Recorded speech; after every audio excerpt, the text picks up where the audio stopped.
De pé, quero lembrar a Vera, a esposa do Gilberto, Vera Penteado, pediu oração pelo Fernando e Elaine. Elaine está com câncer, o Fernando cuida dela, que é o esposo, ele está sendo entubado agora com Covid, e tem uma filhinha de 4 anos, então eles estão assim, numa situação extremamente complicada, né? Então vamos estar lembrando nossas orações do Fernando, Elaine e da filhinha Olívia, tem 4 aninhos, né? Vamos orar? Pai amado, nós te agradecemos porque o Senhor nos preservou em vida, nos trouxe até a tua casa, esse lugar onde podemos nos alegrar de estarmos com os nossos irmãos, nossas irmãs, de podermos compartilhar a mesma fé, estarmos debaixo da mesma graça.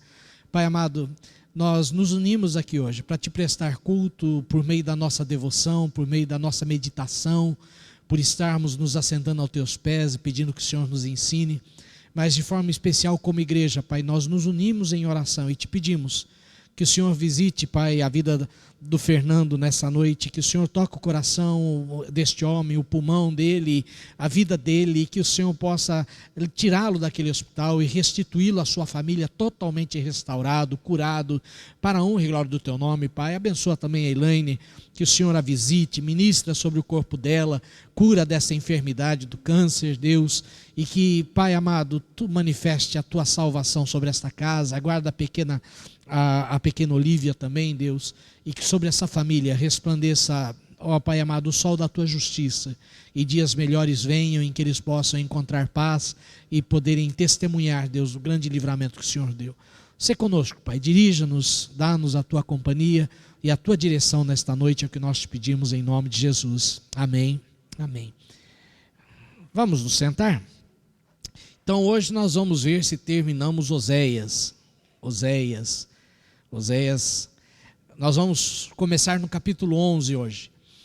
Como a gente tem visto, Oséias é um livro, os 2 primeiros capítulos ele trata primeiro de criar um paralelo entre Israel e uma prostituta, né?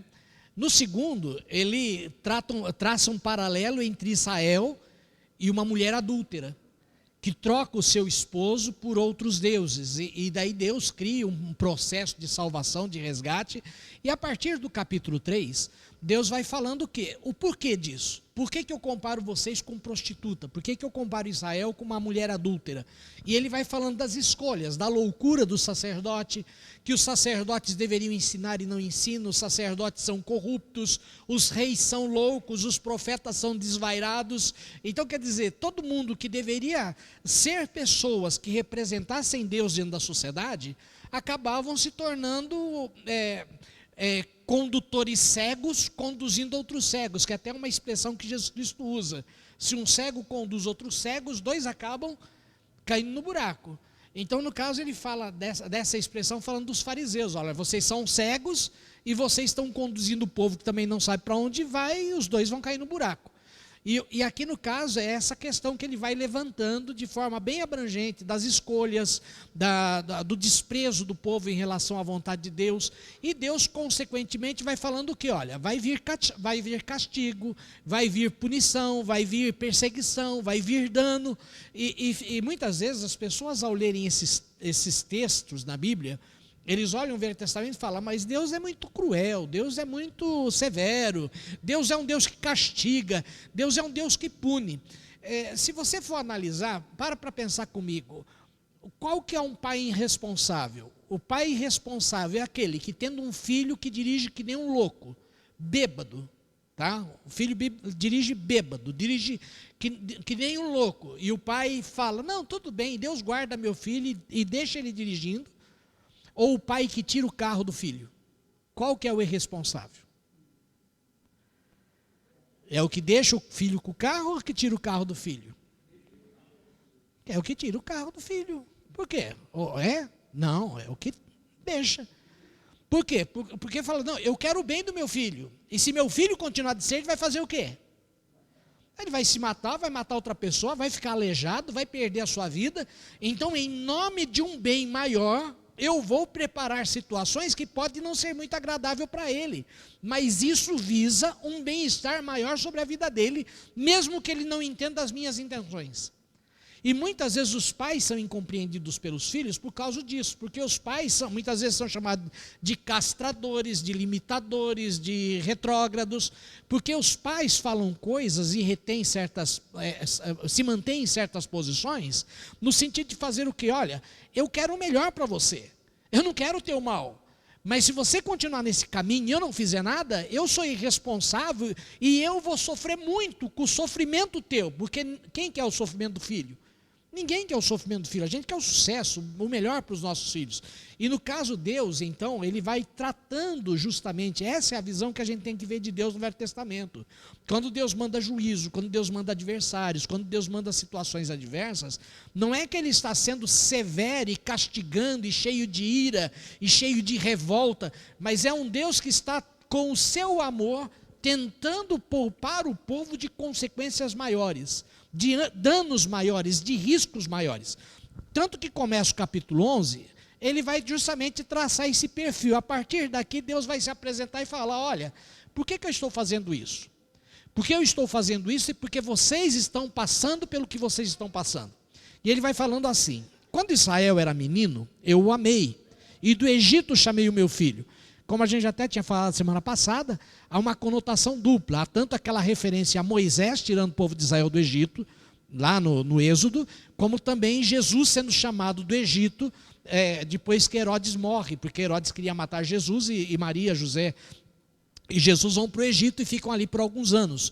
E daí Jesus Cristo volta junto com os pais. Veja o que diz o 2. Quanto mais eu os chamava, tanto mais se iam da minha presença.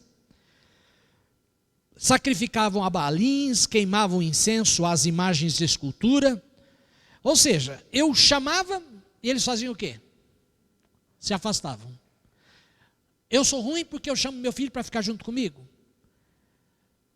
Já repararam que os pais enfrentam dificuldades hoje com os filhos, porque os filhos ficam enfurnados nos quartos, com seus celulares, com seus tablets, com seus computadores, não saem para nada, não conversam com o pai, não conversam com a mãe, e de repente o pai chama o filho fica que nem um alienado, que nem um animal lá, enclausurado, e o pai não pode tomar o celular do filho, porque onde já se viu, não, isso daí é uma crueldade, tirar o celular do filho.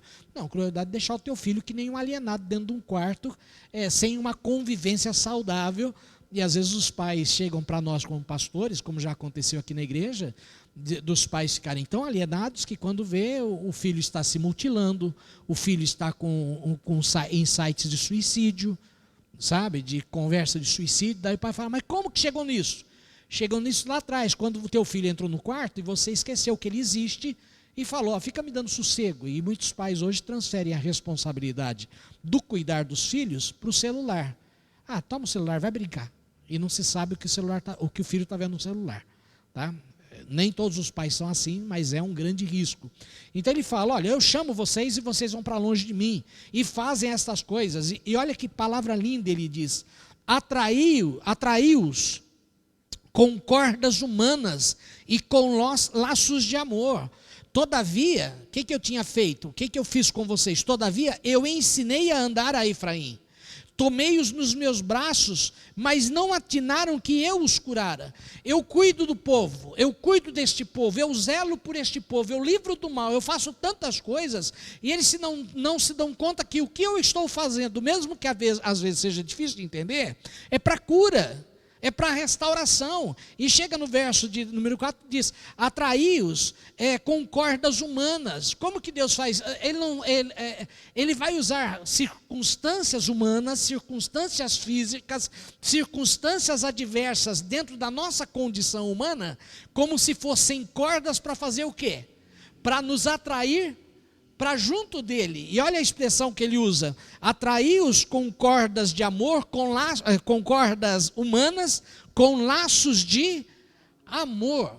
Eu nunca fiz o que fiz, por mais difícil que tenha sido, com ódio, com revolta, com ressentimento, com mágoa, porque se Deus fosse nos tratar segundo os nossos pecados, segundo as nossas iniquidades, se Deus fosse nos tratar segundo a ira que nós merecemos, há muito teríamos sido o quê? Se lembram a expressão que é usada?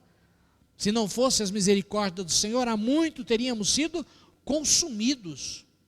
E ele fala justamente isso, olha, eu atraí vocês com circunstâncias humanas, mas com laços de amor, e fui para eles como quem alivia o jugo de sobre a sua queixada, e me inclinei para dar-lhes de comer. Ou seja, não sei quantos aqui já tiveram um burro, cavalo, já lidaram, já tiveram lida, né? Você tem aquele freio que coloca na boca do cavalo. Aquilo ali é extremamente desconfortável. Está certo que cavalo tem pouco dente, né? Então o negócio fica lá atrás. Mas o que acontece? Para o animal comer, sem o freio é muito melhor. O freio às vezes é usado para parar o animal. Ele fala, olha, eu parei vocês, mas eu tirei o freio da sua boca e me inclinei para dar comida para vocês. Eu estive suprindo a sua necessidade diante de toda essa situação em que vocês pareciam se sentir presos. E ele diz, mas eu sou como aquele que alivia o jugo de sobre as suas queixadas, e me inclinei para dar de comer.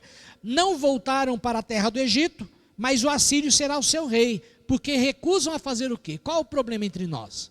Qual o problema entre eu e meu povo? O meu povo se recusa a fazer o quê? Se converter. Mas se converter do quê? Se converter do quê? Abra comigo em Gálatas, capítulo 6. Eu creio que é um texto que trata, é uma lei universal, é uma lei da física, que se aplica também à vida cristã, assim como em qualquer outra área da vida, em qualquer condição humana, e para a física também funciona.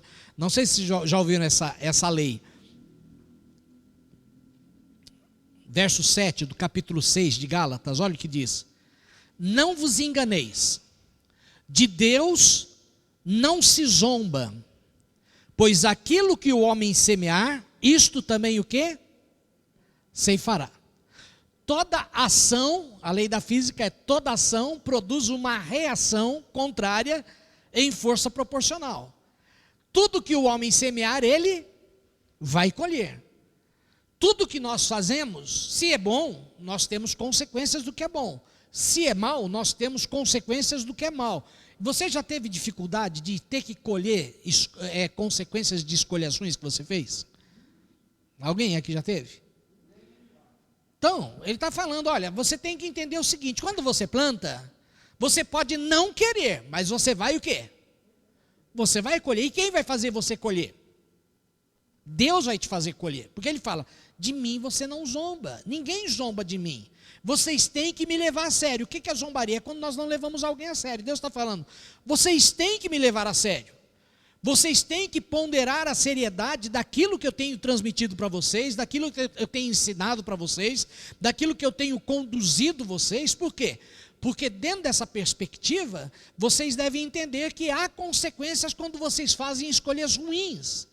E eu quero alertá-los, trazê-los para junto de mim, eu quero mostrar o caminho para que as consequências não sejam ruins. Mas o que vocês fazem? Eu falo, vocês se afastam. Eu chamo, vocês se afastam. Eu coloco laços de amor em volta de vocês e tento atraí-los, vocês se afastam. Vocês recusam, vocês me dão as costas. E isso vai fazendo o quê? Longe de Deus, as consequências são o quê? Deus é paz. Se não há Deus, não há paz. Deus é alegria, se não há Deus, não há alegria. Deus é esperança, se não há Deus, não há esperança. E por aí vai, o homem fica totalmente entregue à sua própria sorte. E ele está falando justamente essas consequências que estão vindo sobre Israel. Ele está falando, por que vocês estão sofrendo isso? Porque eu estou tentando levar você para o caminho bom, mas vocês querem escolher o caminho mau. Eu quero mostrar para vocês, levar vocês do caminho da vida, mas vocês escolhem um caminho da morte. E por aí vai. E Deus, ele diz o seguinte, olha, você vai colher. Você vai colher o fruto das suas escolhas. Quer você goste ou não, quer você queira ou não, quer você esteja concordando ou não. E na sequência ele diz, por que eu tenho tratado, tenho tido essa paciência, esse cuidado? Porque eu quero que vocês se convertam dos seus maus caminhos e vivam. E ele diz, a espada cairá sobre as suas cidades e consumirá os seus ferrolhos e as devorará por causa do quê? Por causa dos seus caprichos. Por quê?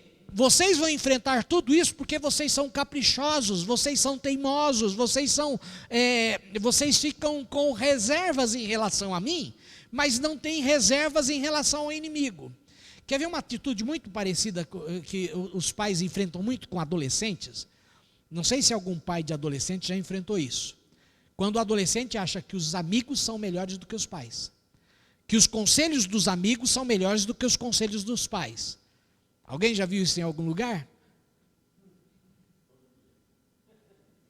Por quê? Mas como se aqueles que estão lá, que não tem nada a ver com eles, que não põem a mão no fogo por eles, que não dão a vida por eles, que não se importam literalmente com eles, se tornam mais importantes do que os pais que cuidam, que suprem, que zelam, que trabalham em favor da vida dessa criança desde que nasceu. E de repente o filho olha para o pai e fala: pai, você não me ama. Quem me ama é o fulaninho, que é meu colega da boca, meu colega ali da biqueira. Aquele ali que é meu colega, ele está me dando maconha, ele está me dando droga, é esse que me ama. Você que cuidou de mim até hoje, você não me ama, ele me ama. Aqueles meus amigos da escola, aqueles meus amigos da balada, aqueles meus amigos de não sei, eles me amam. E a mesma coisa que o povo de Israel fazia com Deus, falando: Deus, o Senhor não me ama. O Senhor quer que a gente se converta, porque o Senhor quer um povo que seja, digamos, vaquinha de presépio. Só assinta e concorde contigo. E não conseguiam ver o bem que Deus proporcionava a eles, de livramento, de salvação, de oportunidades, de recursos. E ele vai falando então, por que isso? Porque esse povo é caprichoso, porque o meu povo é inclinado a se desviar de mim, se é concitado a dirigir-se acima, ninguém o faz. Como te deixaria, ó Efraim? Como te entregaria, Israel? Como te faria como a Admá? Como fazer-te um Zeboim? Meu coração, preste atenção que Deus diz, meu coração está comovido dentro de mim. Nas minhas compaixões, a uma se acende. Eu podia fazer coisas terríveis com vocês, mas o que move o meu coração é esta compaixão, que está, digamos assim, acesa dentro de mim. Eu tenho compaixão é misericórdia, é cuidado, é ver a miséria, ver a impossibilidade e intervir na vida deles. Ele fala: olha, o que move o meu coração é compaixão por vocês, mas vocês não conseguem enxergar isso. Tanto que chega no verso de número 9, olha o que ele afirma: não executarei o furor da minha ira, não tornarei para destruir a Efraim, porque eu sou Deus e não homem, o santo no meio de ti, não voltarei em ira. Sabe o que Deus está falando? Ele está falando: vocês só estão vivendo o que vocês estão vivendo porque eu não sou homem. Porque se eu agisse como homem, diante do que vocês fazem para mim, eu tinha destruído vocês há muito tempo. Por quê? Venhamos e convenhamos. Alguém aqui já sentiu ira de alguém? Ira. Vontade de, não de matar, mas que morresse. Eu não quero matar ela, só quero que ela morra. Pode ser de outro jeito, não precisa ser através das minhas mãos. Ira. E Deus fala: homem quando se sente ofendido, homem quando se sente rejeitado, homem quando se sente desprezado, homem quando zombam da cara dele, tendo poder, o que este homem faz com aquele que zombou? Destrói. E Deus está falando: olha, eu não sou homem, e vocês têm que dar graças a mim, porque eu não sou homem, porque eu tenho agido segundo o meu coração, que arde de compaixão. Porque se eu fosse homem, o que motivaria minhas ações é a ira, pelo desprezo, pelo pouco caso, pela indiferença de vocês em relação a tudo que eu tenho feito. E Deus está falando: olha, vocês me olham como homem, como se o que eu estou fazendo fosse uma atitude de ódio, uma atitude de revolta, uma atitude de vingança. Eu estou fazendo isso porque eu amo vocês, e eu quero trazê-los para junto de mim. E se vocês prestarem atenção, vocês só são nação, porque um dia eu fui lá no Egito e tirei vocês do Egito. Vocês só são nação porque eu carreguei vocês com todas as suas rebeldias por 40 anos no deserto. Vocês só são nação porque eu tirei as nações que estavam na terra de Canaã e coloquei vocês no lugar delas. E fiz com que vocês se tornassem uma grande nação, respeitada diante dos outros. Vocês só são o que são porque eu tenho cuidado de vocês. E vocês olham para mim e dizem que eu tenho ódio. Vocês olham para mim e dizem que eu tenho ira. Vocês olham para mim e me trocam por esses deuses que não são deuses, né? Eu não me lembro se foi Manassés, que foi um rei, um dos reis de Israel, que chegou ao ponto de fazer o seguinte: se eu não me engano, os assírios vinham contra eles. Eu não lembro agora se é de Judá ou de Israel. Eu sei que teve um rei que ele fez o seguinte: ele sabia que os assírios vinham contra ele. Daí ele falou: os deuses assírios são muito fortes, porque nenhuma nação pode vencê-los. Então o que ele fez? Ele criou um altar e começou a dar ofertas aos deuses dos assírios. No sentido de fazer o quê? Eu vou comprar os deuses dos assírios, vou dar uma boa oferta, daí fazer o quê? Esses deuses assírios vão passar para o meu lado e eu vou vencer os assírios. Como que falando? Eu compro os deuses dele. É o que muita gente acha que dá para fazer, eu vou comprar Deus. Tá? E Deus vai ser favorável a mim, porque eu estou comprando o favor de Deus. E aqui ele está dizendo: olha, vocês não entendem o que eu tenho feito, nem a minha pessoa, nem as minhas intenções. Vocês me julgam erroneamente e não entendem que tudo que eu tenho feito como um pai que chama o filho. Chama o filho para junto de si, chama o filho para a sua comunhão, chama o filho com laços de amor, chama o filho para uma conversão, para uma mudança de vida, para que ele não vá para o caminho de morte. Porque a situação vai ficando cada vez pior. Porque Deus quer? Não. Porque as consequências das nossas más escolhas trazem consequências más. É impossível plantarmos o mal e colhermos o bem. É impossível plantarmos o errado e colhermos o certo. É impossível plantarmos a injustiça e colhermos justiça, independente da ação de Deus. Tá? Deus não precisa fazer essas coisas. Simplesmente o quê? As consequências vêm. Tá? Vamos ver o seguinte: você acha que cada pessoa bêbada dirigindo, que sofre um acidente, morre a família dele, e ele sobrevive, foi Deus que castigou ou é fruto da imprudência dele? Fruto da imprudência. Agora, Deus está me castigando. Deus, ele vai esperar para castigar, sabe quando? Depois do juízo. Porque daí vem o castigo, que o lugar de punição é o inferno. Aqui na terra não é lugar de punição ainda. Aqui nós não somos punidos pelos nossos pecados. Nós só sofremos as consequências dos nossos pecados. Dá para entender? Muita gente fala, já viu aquele ditado? Aqui se faz, aqui se paga. Não, aqui você faz e se estrupia, se ferra, quebra a cara, porque você fez errado e vai colher as consequências dos seus atos. Agora, o juízo de Deus vai trazer a condenação sobre os atos. É uma diferença muito grande. O que nós fazemos aqui, nós não pagamos aqui. Nós sofremos a consequência. O pagamento é no dia do juízo. Por isso que nós precisamos de Jesus como advogado. Para que ele possa perdoar a nossa dívida, a gente chega do outro lado e fala: Deus, não pode entrar, o meu filho já pagou a tua dívida. Essa é a vantagem da graça. Mas os que não estão debaixo da graça, por pior que seja o que eles enfrentaram neste mundo, falar: poxa, aquela pessoa está pagando pelos pecados que fez. Não está pagando, ela está sofrendo as consequências. Porque se ela não receber Jesus, ela vai chegar com os seus pecados diante do juízo de Deus, e Deus vai julgá-la, e aí Deus vai fazer o quê? Deus vai condenar para uma eternidade de sofrimento longe de Deus, onde Deus não está. Então é um negócio bem delicado, não é então esses ditados que o homem cria, não, aqui se faz, aqui se paga, não paga não.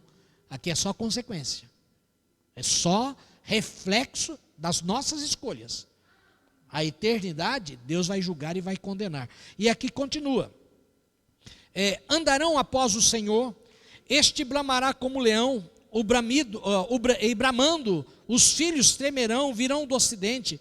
Ele está falando: olha, no futuro, o meu desejo é que vocês andem após a minha pessoa, que eu como leão brame, e os filhos tremendo venham do ocidente, tremendo virão como passarinhos os do Egito, e como pombas os da terra da Síria, e os farei habitar em suas próprias casas, diz o Senhor. Efraim me cercou por meio de mentiras, e a casa de Israel com engano, mas Judá ainda domina com Deus, e é fiel ao santo. Como que falando? Vocês usam o meu nome, usam o culto, usam a religião, mas vocês cercam a minha pessoa, da expressão que ele usa aqui, cercam a minha pessoa e as minhas intenções com mentiras. Distorcem o que eu falo, distorcem o que eu faço e distorcem o porquê eu faço. E aqui daí ele entra. Efraim, isso aqui quando eu li, me lembrei da Dilma. Efraim apacenta o vento. Ela falava que dava para estocar o vento, né? Então aqui apacentar o vento, como se pudesse fazer o vento ir para o lado que você quer, né? Efraim apacenta o vento e persegue o vento leste todo dia, ou seja, está correndo atrás de nada. Multiplica mentiras e destruição, e faz aliança com a Síria, e o azeite se leva ao Egito. O Senhor também com Judá tem contenda, e castigará Jacó segundo o seu proceder, segundo as suas obras, o recompensará. Percebem aqui Deus falando, olha, tudo que está acontecendo é por causa das escolhas que vocês fazem. Efraim fez escolhas, fez aliança com a Síria. Efraim está levando a sua unção para o Egito, levando óleo para o Egito, levando o que é santo para o Egito. Isso daí não é bom. E ele vai falando ainda, o Senhor tem contenda com Judá e castigará Jacó, segundo o seu proceder, segundo as suas obras. No ventre, pegou no calcanhar de seu irmão, se lembram de Jacó e Esaú? No vigor da sua idade, lutou com Deus, lutou com o anjo e prevaleceu, e lhe pediu graça, pediu misericórdia, mercê. Em Betel, achou a Deus, e ali falou Deus conosco. O Senhor, o Deus dos exércitos, o Senhor é o seu nome. Converte-te ao teu Deus, guarda o amor e o juízo, e no teu Deus faz o quê? Espera sempre. O que eu espero de você? Eu espero que você guarde o amor, guarde o juízo, e espere, confie em mim. Porque tudo que você tem recebido das minhas mãos. Tudo que você tem alcançado porque eu tenho olhado com misericórdia para a tua vida. Mas você prefere crer em quem? Na Síria. Você prefere crer em quem e se aliar a quem? Ao Egito. Você prefere crer que os outros estão te beneficiando e não eu.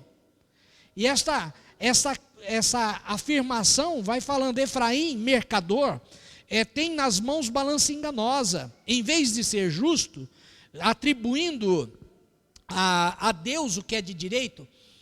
Se lembram quando Arão, ele fez o bezerro de ouro, logo quando Moisés sobe para o monte para receber as tábuas da lei, e daí ele faz o bezerro de ouro e convoca o povo a adorar. Vocês se lembram a frase que ele usa, quando ele faz o bezerro de ouro? Ele diz assim, eis Israel, os deuses que te tiraram do Egito. O que Deus está falando de balança enganosa é isso, porque Efraim aqui, onde começou os bezerros de Betel e de Dan, na região de Samaria, onde começou? Na tribo de Efraim, foi onde justamente Jeroboão, a gente falou 2 semanas atrás, Jeroboão I fez os 2 bezerros depois da divisão do reino do norte e do sul. Ele está falando, Efraim, ele está mercadejando, ele está vendendo uma doutrina, uma filosofia, um princípio de crença que te leva a crer em falsos deuses, distorcendo a verdade, atribuindo a Deus a mentira e atribuindo a verdade a quem? Quem são os deuses que te tiraram do Egito? Foram os bezerros. E ele traz isso à tona aqui. Mas eu, Senhor, veja o que diz na sequência. Mas eu, o Senhor teu Deus, desde a terra do Egito, eu ainda te farei habitar em tendas, como nos dias das festas. Falei aos profetas e multipliquei as visões, e pelo ministério dos profetas propus analogias, comparações.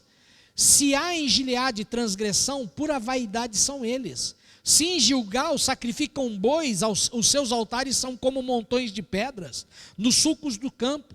Jacó fugiu para a terra da Síria, Israel serviu por uma mulher e por ela guardou o gado, mas o Senhor, por meio de um profeta, fez subir a Israel do Egito, e por um profeta foi o povo guardado. Efraim muito amargamente provocou a ira, portanto o Senhor deixará ficar sobre ele o sangue que por ele foi derramado, e fará cair sobre ele a sua vergonha. Percebe aqui que ele está dizendo? Efraim, Olha o que eu fiz, eu tirei o povo de Israel do Egito, eu mantive o povo de Israel até a terra prometida, eu guardei vocês aqui, mas Efraim preferiu fazer o que aqui? Me provocou a ira.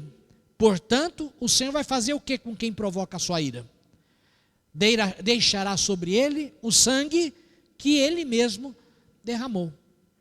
Você trouxe as consequências que vocês estão colhendo de morte, de destruição, de fome, de peste, de dificuldade, é tudo consequências das suas próprias obras. Sendo assim, quem é culpado disso não sou eu, o culpado desse sangue derramado são vocês. Da mesma forma, aquela ideia, outro dia o pastor João até compartilhou esse testemunho, que eu conheci um homem que ele era viciado e se converteu, largou das drogas, né? E ele chegou para mim e falou: pastor, eu queria, né, eu aceitei Jesus há pouco tempo, tal, tudo, estou num processo ainda, mas eu fui liberto das drogas, e eu queria ajudar meu filho a ser salvo, né? Meu filho precisa ser salvo. E daí ele falou, daí eu falei: ah, sim, mas qual é a história do seu filho? Ah, é que eu comecei com as drogas com 12 anos de idade e tal, e sempre tomei droga, um empresário bem sucedido de Campinas. E daí ele falou que quando o filho chegou numa certa idade da adolescência, o filho falou: pai, eu quero experimentar, eu vejo o papai tomar, eu quero experimentar. Daí o pai deu o primeiro baseado de maconha, daí levou o filho a tomar droga, heroína, cocaína, tudo isso daí, e o filho se viciou.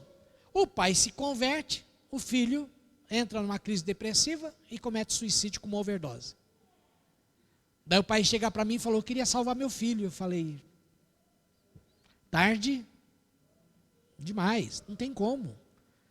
Porque você fica assim com o coração na mão. Eu gostaria de poder falar para o pai, falar: não, há esperança para o teu filho. Mas não há esperança para o teu filho. Agora a culpa da morte do teu filho de quem é? De Deus? A culpa da morte do teu filho é do diabo? Você é culpado do sangue dele. E é uma dor que você vai carregar para o resto da vida, e ninguém vai poder. E quando chegar no dia do juízo, se você se manter fiel, você vai para o céu, você vai ver seu filho julgado e mandado para o inferno. E você vai saber que o teu filho foi para o inferno, foi por culpa dele também. Ele não vai ser inocentado, o filho não paga pelo pecado dos pais. Mas aquele pai vai saber: meu filho está no inferno porque eu não fui o pai que ele precisava que eu fosse. Dureza, né? E Deus, Ele olha para nós e fala: eu jamais, quando vir alguém no inferno, vou olhar para essa pessoa e falar: vocês estão no inferno porque eu não fui o Deus que eu deveria ter sido. Eu sou o Deus que eu preciso ser para vocês, para que vocês encontrem o caminho da vida, para que vocês encontrem o caminho da eternidade ao meu lado. Eu tenho que ser o Deus que eu sou. Eu não posso ser o Deus que você quer, porque se eu for o Deus que você quer, você vai para um lugar que você não deseja. Então eu tenho que ser o Deus que eu sou, para que você possa alcançar a vida eterna ao meu lado. E na sequência do capítulo ele vai fazendo o quê? Olha, quando chega no capítulo 13. Quando falava Efraim, havia temor. Foi exaltado em Israel, mas ele se fez tocante a Baal, e por isso ele morreu. Agora pecam mais e mais, e da sua prata fazem imagem de fundição. E aqui é o que nós já tínhamos abordado 2 semanas atrás. Fazem o quê? Ídolos segundo o seu conceito, todos obras de artífices, e dizem: sacrificai a eles, beijem bezerros. Uma vez eu conheci um pastor, chamava Jonathan, da Missão Antioquia. Eu acho que você já ouviu falar da Missão Antioquia, né? A Missão Antioquia. Uma vez ele estava dando testemunho e falou assim: eu fiz uma visita de um templo budista na Índia, né? E tinha uma estátua de bronze de 5 metros de altura, né? Aquela coisa bem grande de bronze, de bronze maciço. E ele falou que ele foi ver como esse pessoal cultuava ali, e o povo fazia aquela fila interminável, e as pessoas chegavam ali e beijavam o pé de Buda, beijavam o pé daquela estátua, e beijavam o pé daquela estátua. E ele disse que ficou horrorizado quando ele viu que a estátua não tinha mais pé. O pé de bronze maciço tinha sido comido, tinha sido desgastado, de tantas pessoas beijarem o pé. Dá para imaginar quilos e quilos de bronze serem gastos pelas pessoas beijarem o pé dessa estátua? E é mais ou menos isso que você está falando. As pessoas beijam e beijem bezerros, beijem seus deuses, se encurvem diante deles. São deuses segundo sua concepção, segundo seus conceitos. E ele diz na sequência: por isso, verso 3: serão como nuvens de manhã e como orvalho que cedo passa, como palha que se lança na eira e como fumo que sai por uma janela. O que vai ser? Vocês que fazem isso serão passageiros sobre a terra. Será muito rápida a passagem de vocês sobre a terra. E não deixarão, como que dizendo, a nuvem passa, o que ela deixa para trás? Nada, nem lembrança. O que a fumaça deixa? Nada. Quando você vê aquela palha queimada depois de uma queimada, o que sobra? Cinza, que não dá para fazer nada. Você mexeu na cinza, ela se torna nada nas tuas mãos. E ele está falando, quem segue esses deuses ou assume essa filosofia, no final vai se tornar nada. Simplesmente isso, nada, uma nulidade. E na sequência ele fala: todavia, quem eu sou? Eu sou o Senhor teu Deus, desde a terra do Egito. Portanto, não conhecerás outro Deus, além de mim, porque não há Salvador senão eu. Eu te conheci no deserto, em terra muito seca. Quando tinham pastos, eles se fartaram, e a sua voz, e uma vez fartos, ensoberbeceu-lhes o coração, por isso se esqueceram do quê? E aqui vem aquela história, né? Qual é a maior bênção de Deus? É a privação ou é a prosperidade? No final das contas, se a gente for analisar friamente, qual é o melhor de Deus para a gente? Sermos privados ou sermos abastados? Porque a experiência regular que se tem na história do povo de Israel é: enquanto o povo tinha sede, o povo clamava por mim. Quando o povo tinha fome, eles clamavam por mim. Quando eu saciava a fome, eles se esqueciam de mim. Hã? Não entendi. Sim. É aquela questão, por isso que Jesus Cristo disse: não andeis ansiosos com respeito a coisa alguma, porque Ele vai suprir o quê? O necessário para cada dia. Quando Ele faz oração, Ele nos ensina a oração do Pai Nosso, Ele fala o quê? O pão nosso de cada dia nos dá hoje. O que eu preciso, Deus vai me dar hoje. Hoje eu termino o dia, irmão, sabe como eu tive meu dia hoje? Deus supriu o que eu preciso hoje. E amanhã? Deus vai suprir o que eu preciso para amanhã. Amanhã. Tá? E daqui 20 anos? Deus vai suprir o que eu preciso? Daqui 20 anos? Daqui 20 anos. É o que nem o maná, é diário. Esse suprimento de Deus. Porque aí entra a confiança. Porque muitas vezes a gente fala: não, eu preciso. É lógico, quem não gostaria de uma provisão? Quem não gostaria de ter uma aposentadoria guardada aí, uma poupança de 30 milhões de reais?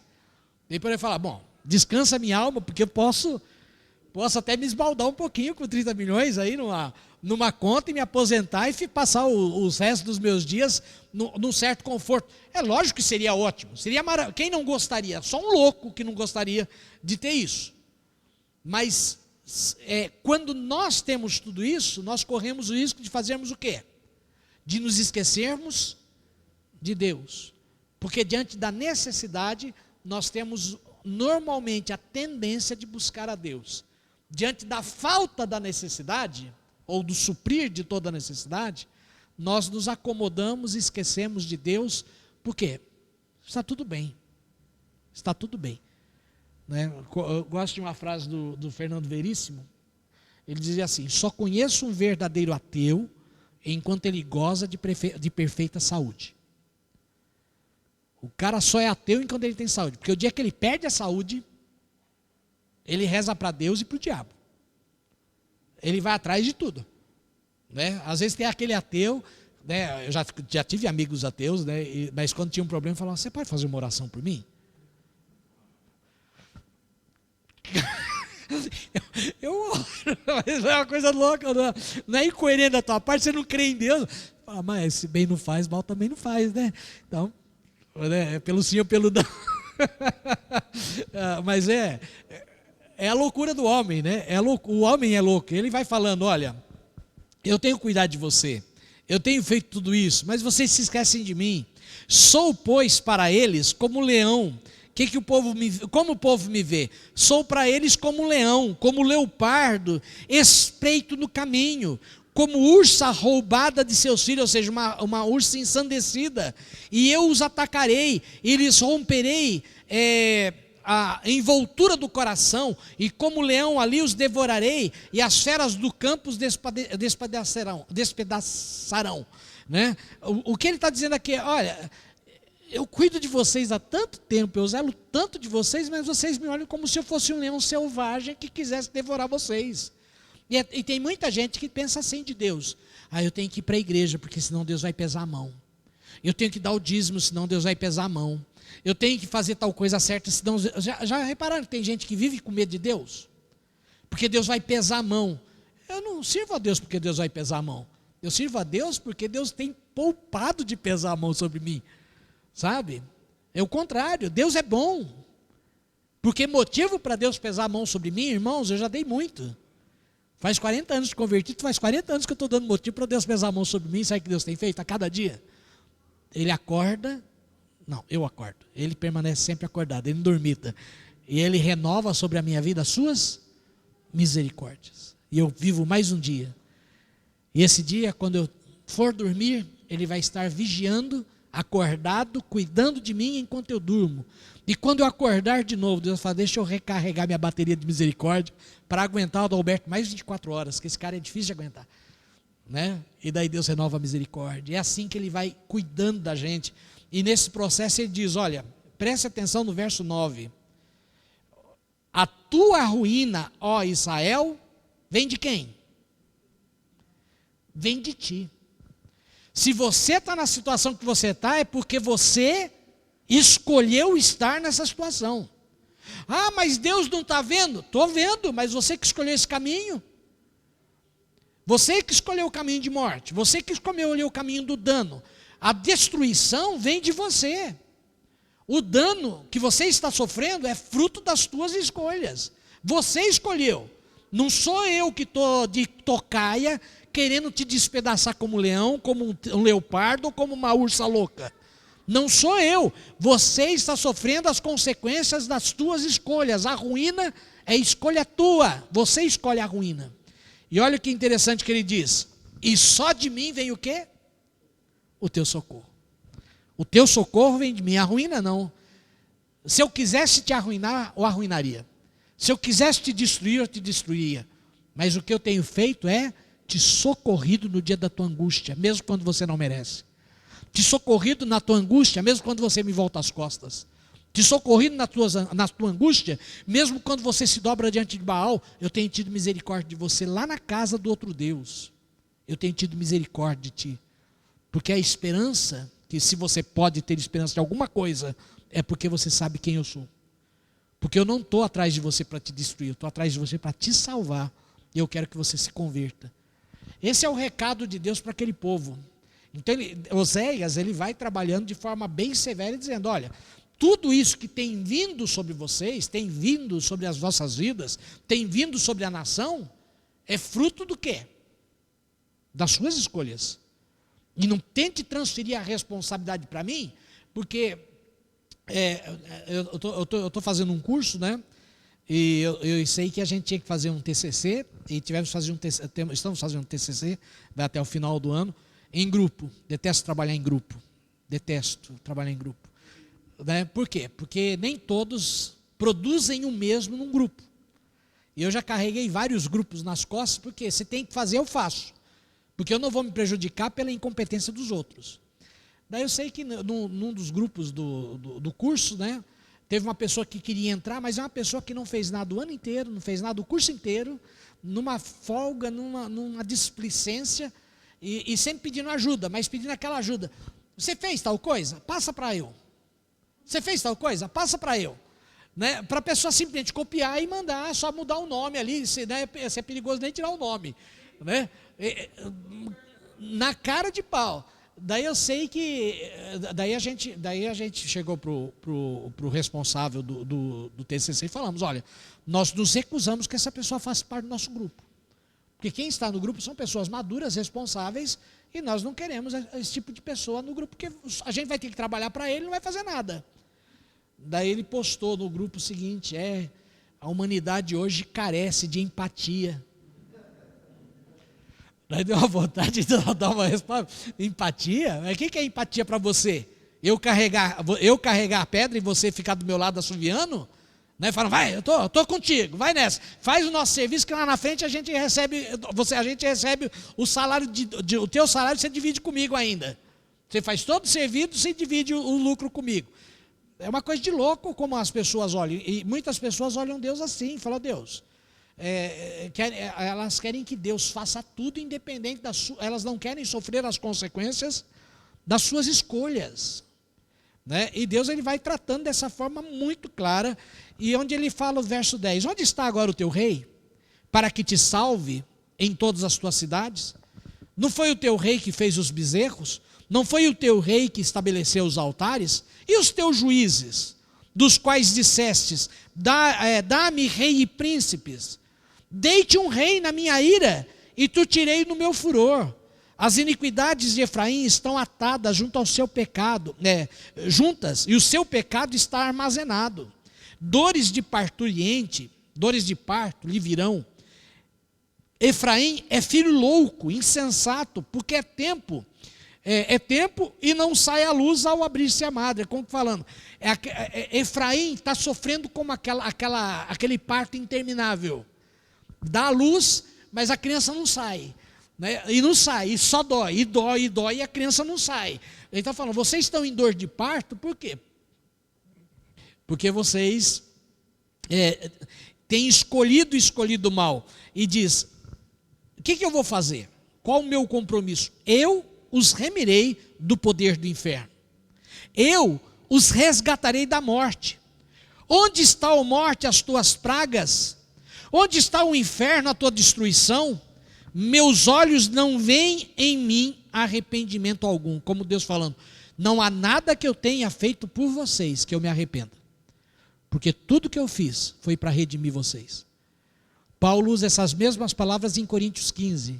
Se lembram que ele diz, quando Jesus Cristo vencer sobre todas as coisas, então será dito, tragada foi a morte pela vitória. Onde está a morte, teu aguilhão? Onde está o inferno, a tua força? Né? Ele está falando aqui, eu vou redimir vocês. Porque vocês não querem se aproximar de mim, mas eu vou criar recursos e condições para que vocês sejam resgatados. E aqui ele está fazendo uma referência clara a quem? Qual o recurso maior de Deus para resgatar esse povo dessa idolatria, desse distanciamento, desse afastamento? Não foi Jesus Cristo? Que essas palavras é usada lá por Paulo justamente nisso. Quando Jesus se tornar Senhor de tudo e vencer a morte, que ele venceu a morte na cruz, ao ressuscitar ao terceiro dia, venceu. Mas nós não vencemos a morte ainda, concorda comigo? A morte está esperando a gente lá na frente. Eu não sei quanto à frente de nós, minha e nem a sua, mas ela está esperando. Ou seja, nós estamos sujeitos à morte? Jesus não, nós estamos. Mas haverá um dia que a morte, nós não estaremos mais sujeitos à morte. E então tragada foi a morte pela vitória. Enquanto esse dia não chega, nós aguardamos. Ele está falando, olha, eu vou preparar condições para que mesmo esse povo que me rejeita, esse povo que me despreza, esse povo que não me considera, ele venha a encontrar a vida. E diz ainda que ele viceje, ou frutifique entre os irmãos, virá o vento leste, vento do Senhor, subindo do deserto e secará a sua nascente. Presta atenção nisso.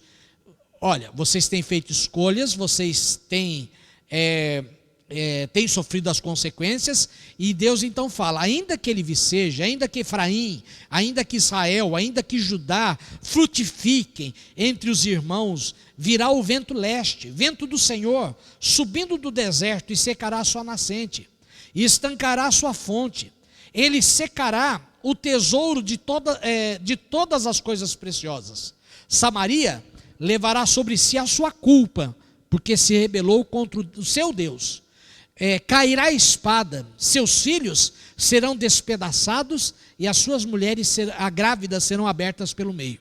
Isso aqui já se cumpriu em outros períodos, de inimigos de Israel invadirem e abrirem a barriga das mulheres grávidas, né? E há casos bem severos. Uma diz que espancavam depois as mulheres vivas ainda, né? Eram espancadas com feto.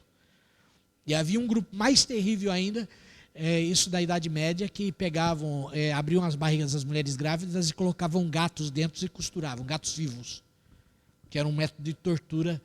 Dá para imaginar um gato fechado dentro de uma barriga, despedaçando os órgãos, uma coisa assim cruel. E ele fala, olha, vocês fizeram escolhas, e quanto mais vocês se afastam de mim, mais vocês se entregam à crueldade e ao dano que os homens podem trazer sobre as suas vidas. Por quê? Não vai ser o meu braço que vai se mover contra vocês. Eu vou usar cordas humanas, recursos humanos. São os homens que virão contra vocês. De mim vocês podem esperar misericórdia.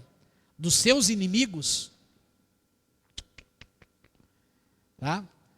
Vocês querem a minha paz? Vocês querem a minha graça? Vocês querem meu socorro? Não, nós não queremos. Então eu retiro. E o que vem? Vem os inimigos. Eu me lembro quando, em 2001, quando houve o atentado das Torres Gêmeas, lá nos Estados Unidos, a filha do Billy Graham, Amy Graham, ela foi entrevistada e perguntaram para ela, onde estava Deus, porque os Estados Unidos se declara como um país cristão, e fez a seguinte pergunta, onde estava Deus no atentado de 11 de setembro? E sabe o que ela respondeu? Ele estava no mesmo lugar que vocês o colocaram. Vocês tiraram a Bíblia das escolas, tiraram as cruzes dos departamentos públicos, tiraram as orações das escolas, tem estabelecido que o Estado é laico e que não tem nada a ver com Deus, tem fechado as portas para o Evangelho e cada vez mais se estabelecido conceitos de uma sociedade à parte de Deus. O que vocês fizeram com Deus? Vocês colocaram Deus lá de fora. E quando surgiu o atentado, sabe onde Deus estava? No lugar que vocês colocaram, do lado de fora. Foi a resposta dela, eu achei muito coerente, que é o que ele está falando para o povo de Israel. Vocês fizeram escolhas, daí vocês falam, mas Deus, porque o Senhor... Eu estou onde vocês me colocaram fora da vida de vocês, eu não tenho mais nada a ver com vocês. Sofram as consequências. E aonde ele diz aqui, termina aqui, o capítulo 14, vamos terminar dizendo assim, volta, ó Israel, para o Senhor teu Deus. Volta, essa é a mensagem, se arrependam. Confessem os seus pecados e voltem. Deixem os seus falsos deuses, voltem para mim. Parem com o adultério, parem com a prostituição, parem de me trocar pelos outros. Volta, Israel, para o Senhor teu Deus. É interessante que Deus continua dizendo que Ele é o Deus de quem ainda? Israel está com outros deuses, Israel está com outros amantes, Israel tem outros esposos, né? E aqui ele está falando, mas eu continuo, eu ainda me vejo como sendo teu Deus, eu sou o teu esposo, eu sou o que me preocupa com você, não sou um dos teus amantes. Por quê? Pelos teus pecados está o quê? Olha que frase tremenda essa. Israel está na condição que está por causa do quê? Pelos seus pecados. Daí você vê aquela pessoa lá no fundo do poço e fala, tadinho, olha, a vida foi tão infeliz, foi tão cruel para ele. Uma pessoa que está embaixo, ela só está embaixo por causa do quê? Dos seus pecados. Não estou falando problema e tribulação. Problema e tribulação é outra coisa. Mas aquela pessoa que está, a pessoa está num caso de entregue às drogas, à bebida, morando na rua, morador de rua, a gente fala, olha, outro dia mesmo passou uma moradora de rua perto de casa, e ela começou sabe, totalmente nóia, totalmente fora da realidade, mas ela falava com uma eloquência, eu falei, essa mulher, ela não é uma pessoa qualquer, é uma pessoa instruída, pelo vocabulário dela, pelo linguajar dela, mas você vê ali um farrapo humano, um lixo existencial, não importa quem ela tenha sido. Por que acontece isso? A culpa é de Deus? A culpa é da sociedade? Do pai que abandonou? Da mãe que abandonou? Não, a culpa é do quê? A pessoa está caída por causa do quê? Por causa dos seus pecados. Caída por causa dos seus pecados. E diz, tende convosco palavras de arrependimento e convertei-vos ao Senhor. Dizei-lhe, falem para Deus, o que Deus quer que você faça? Digam para Ele, perdoa toda iniquidade. Aceita o que é bom, em vez de novilhos e sacrifícios dos nossos lábios. em vez do novilho, o sacrifício dos nossos lábios. A Síria já não nos salvará. Não iremos montados em cavalo, e não mais iremos à obra de nossas mãos. Tu és o nosso Deus, por ti o órfão alcançará misericórdia. Ele está dizendo que, olha, o que eu espero de vocês? Se convertam e busquem de mim o quê? O perdão, peça perdão. Se há pecado na nossa vida, irmão, só há um caminho, peça perdão. Porque se há pecado, a consequência é a queda. Muitas vezes a gente pensa que a gente peca e cai imediatamente. Não, às vezes a queda ela é um processo lento. Mas é o pecado que nos leva a isso. Antes de estarmos prostrados, é bom que nós nos repensemos as nossas atitudes e venhamos a Deus nos convertendo e pedindo perdão, pedindo graça. Porque depois de caído é muito difícil voltar. É o que Pedro fala, né? É melhor nunca terem conhecido. Porque depois de conhecido é como o cão que volta ao vômito e como a porca que volta ao espojadouro. Melhor nunca terem conhecido. E há um processo de queda em todos nós. Nós começamos a cair. Nós começamos a degradar a nossa relação com Deus. Nós começamos a trocar Deus por outros deuses. Começamos a trocar as coisas de Deus por outras coisas. E nós vamos caindo, e ele vai falando, olha, o que te espera é a ruína. Antes de chegar nesse ponto, faça o quê? Busque a Deus, confesse o teu pecado, peça perdão, se arrepende, e na sequência ele diz o quê? O que eu vou fazer se você fizer isso? Curarei a sua infidelidade, eu de mim mesmo os amarei, porque minha ira se separou, se apartou deles. Serei para Israel como orvalho, Israel florescerá como lírio, lançará suas raízes como cedro do Líbano, estender-se-ão os seus ramos, e o seu esplendor será como o da oliveira, a sua fragrância como a do Líbano. Os que se assentam de novo à sua sombra voltarão, serão vivificados como o cereal, florescerão como a vide, e a sua fama será como a do vinho do Líbano. Ó Efraim, que tenho eu com os ídolos? Eu te ouvirei e cuidarei de ti. Sou como o cipreste verde, de mim se acha o teu fruto. Quem é sábio? Quem entende estas coisas? Quem é prudente que as saiba? Porque os caminhos do Senhor são retos, e os justos andarão neles, mas os transgressores neles cairão. Veja que interessante como termina. Ele não está falando que os transgressores cairão em outros caminhos. Deus está nos dando uma oportunidade de andar nos caminhos dele. O transgressor cai no próprio caminho que Deus coloca diante dele. O caminho que conduz a Deus. Pode ser um caminho de salvação, ou pode ser um caminho de ruína. Porque Deus não nos impede de andar no caminho dele. A pessoa pode estar totalmente errada, ela pode continuar carregando uma Bíblia, ela pode continuar vindo na igreja, ela pode continuar celebrando a ceia, ela pode continuar participando do ministério, mas ela vai cair no caminho do Senhor. Porque esse caminho que Deus nos dá para o futuro é um caminho que conduz a Ele. E por isso que é importante nós repensarmos nessa história desses personagens do passado, a importância de nós tomarmos uma posição em relação a Deus. Por quê? Porque nesta posição em relação a Deus está a possibilidade da vida ou a possibilidade da morte. A possibilidade do sucesso em alcançarmos o que Deus tem para nós, ou a possibilidade da vergonha da derrota, da humilhação, de estarmos no caminho de Deus tão próximos e morrermos, um ditado popular, nadarmos e morrermos na praia. É como falando, olha, vocês estão no meu caminho, porque eu chamei vocês são importantes. Mas vocês têm que entender que vocês têm que continuar no meu caminho sem cair. Continuar no meu caminho sem se prostrar. Continuar no meu caminho andando em frente ao alvo que eu tenho proposto.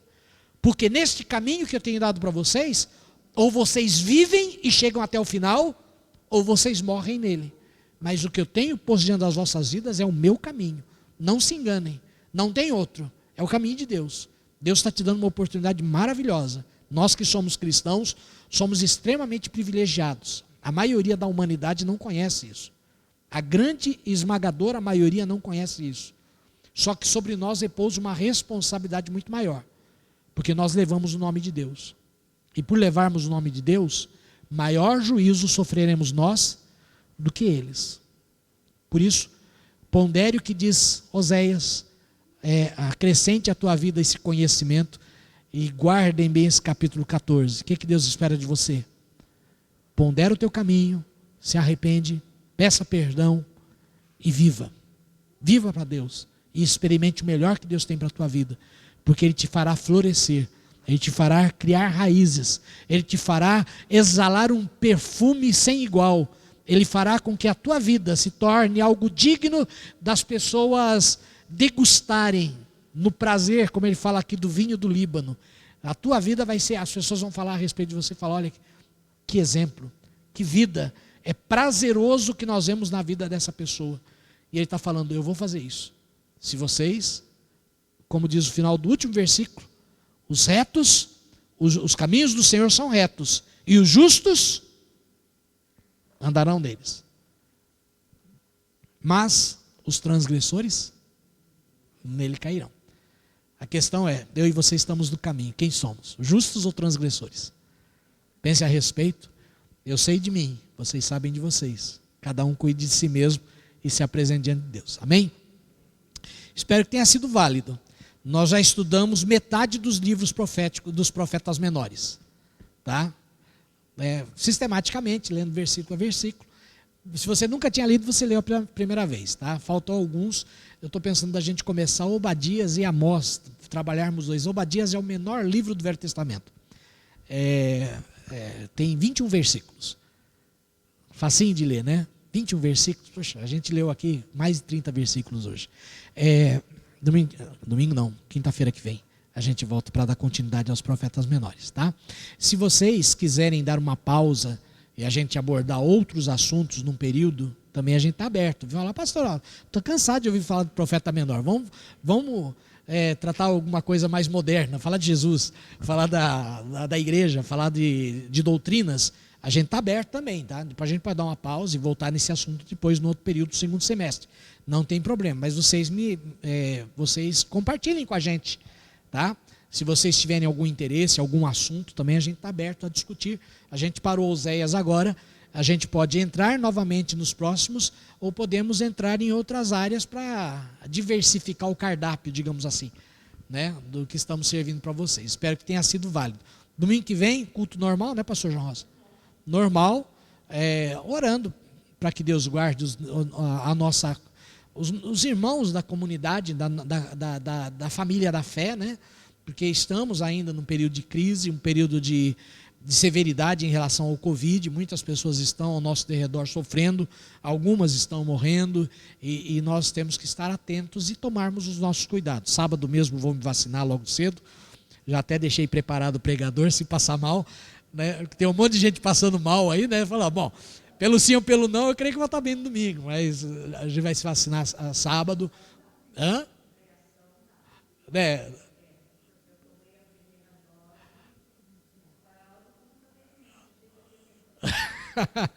Bom, pelo sim ou pelo não, o domingo já está coberto, né? Então, se eu não aparecer domingo, não é porque eu não fui arrebatado, viu? Mas se vocês tiverem a oportunidade, se vacinem, eu aconselho, né? Lógico, cada um é cada um, né?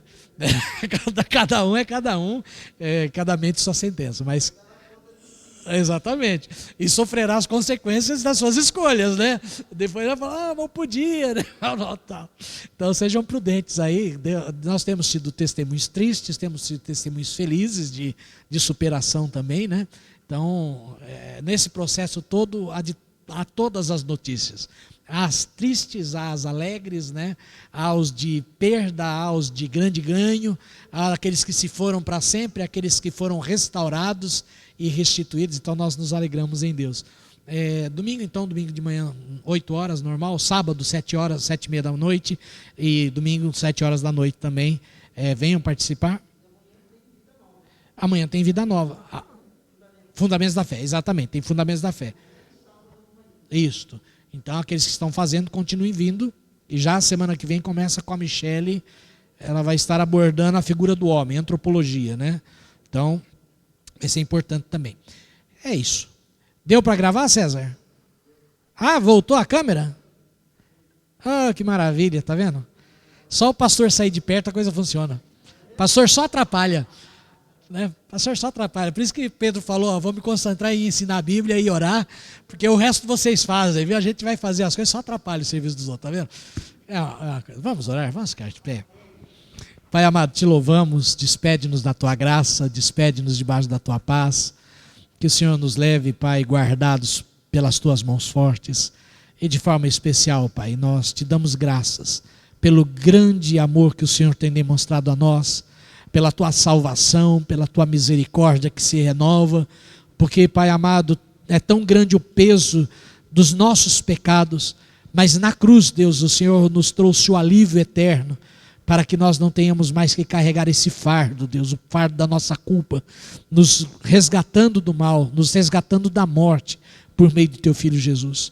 Te louvamos por esse privilégio, Pai, te louvamos por esta possibilidade de vida nova que o Senhor nos deu. E agora, quando voltamos aos nossos lares, te pedimos, nos guarda, nos leva em paz, abençoa os irmãos que nos assistem, abençoa os irmãos que estão acamados, enfermos por causa do Covid ou de qualquer outro mal, que o Senhor ministre sobre eles restauração e cura nesta noite, e que o teu nome possa ser honrado e glorificado sobre a tua casa, sobre tua família, sobre, Deus amado, aqueles que se chamam pelo teu nome. Oramos assim, agradecidos, em nome de Jesus, e que o amor de Deus, nosso Pai, que a graça que está na obra e na pessoa de nosso Senhor Jesus, e que as consolações do Espírito Santo de Deus seja sobre a casa, a igreja de Deus, hoje e para sempre. Amém. Amém. Deus abençoe vocês, vão na paz, que Deus os guarde e até a próxima.